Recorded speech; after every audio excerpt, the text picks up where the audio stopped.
તો ગુજરાતના રાજકારણના સૌથી મોટા સમાચાર હાલમાં સીએમ ભૂપેન્દ્ર પટેલ દિલ્હી જવા માટે રવાના થયા છે, એરપોર્ટ તરફ રવાના થઈ રહ્યા છે। હાલમાં આપ જે આ કાફલો જોઈ રહ્યા છો, સીએમ ભૂપેન્દ્ર પટેલ અમદાવાદ એરપોર્ટથી આ લાઈવ દ્રશ્યો આપ જોઈ રહ્યા છો। દિલ્હી બેઠક માટે સીએમ ભૂપેન્દ્ર પટેલ રવાના થયા છે, તો સંગઠનની બેઠક માટે રવાના અમિત શાહે બેઠક બોલાવી છે। ગુજરાતના રાજકારણના સૌથી મોટા સમાચાર, સરકાર અને સંગઠનના નેતાઓની દિલ્હીમાં બેઠકનું આયોજન કરવામાં આવ્યું છે। મુખ્યમંત્રી સી.આર. પાટીલ સહિતના નેતાઓ દિલ્હી જવાના છે, ત્યારે મુખ્યમંત્રી ભૂપેન્દ્ર પટેલ કે હાલ દિલ્હી માટે રવાના થઈ ગયા છે। એરપોર્ટ તરફ જતો આ કાફલો હાલમાં આપ દ્રશ્યો જોઈ રહ્યા છો। ઝી 24 કલાક એક્સક્લુઝિવ દ્રશ્યો આપને બતાવી રહ્યું છે। વધુ માહિતી મેળવીએ સંવાદદાતા હિતલ પાસેથી। હિતલ, દિલ્હીમાં બેઠકનું આયોજન કરવામાં આવ્યું છે, સંગઠન બેઠક માટે સીએમ ભૂપેન્દ્ર પટેલ દિલ્હી જવા રવાના।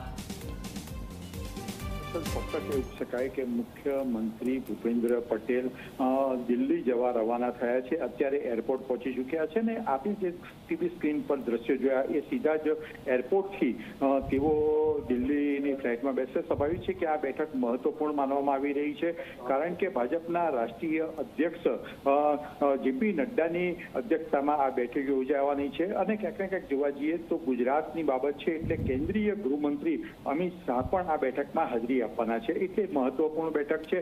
અને સાથે સાથે બીજા અન્ય લોકો જે સી.આર. પાટીલ ભાજપના પ્રદેશ પ્રમુખ છે એ પણ ખૂબ મહત્વનું છે અને સરકારમાંથી કે કૈલાસનાથન પણ ક્યાંક ને ક્યાંક મુખ્યમંત્રી કાર્યાલયમાં અધિક મુખ્ય સચિવ તરીકે જે ફરજ બજાવે છે તેઓ પણ ક્યાંક ને ક્યાંક હાજર રહેવાના છે। એટલે આ રીતે જોવા જઈએ તો જે વ્યક્તિઓ હાજર છે તેના પરથી અનુમાન સ્પષ્ટ લગાવી શકાય છે કે સરકાર અને સંગઠન વચ્ચેના તાલમેલનો પણ એક મહત્વનો મુદ્દો હોઈ શકે। સાથે સાથે જોવા જઈએ તો બીજા અનેક એવા મુદ્દાઓ છે, કારણ કે પ્રદેશ પ્રમુખ જે તેમની સાથે જે ટીમ છે એ ટીમમાં પણ અત્યારે 2 જગ્યાઓ ખાલી પડી છે, એ પ્રદેશ મહામંત્રીની 2 જગ્યાઓ સીધી રીતે ખાલી છે, તેના પરિપ્રેક્ષમાં પણ હોઈ શકે। સાથે સાથે જોવા જઈએ તો સરકારમાં અન્ય મંત્રીઓની કામગીરીનો જે રિપોર્ટ છે એ રિપોર્ટ પણ ક્યાંક ને ક્યાંક એની પર ચર્ચા થઈ શકે તેવી શક્યતાઓ હાલના તબક્કે જોવામાં આવી રહી છે। એટલે અનેક રાજકીય અટકળો અત્યારે તેજ બની છે। વોર્ડ નિગમમાં નિમણૂકની વાત હોય તો એ પણ એક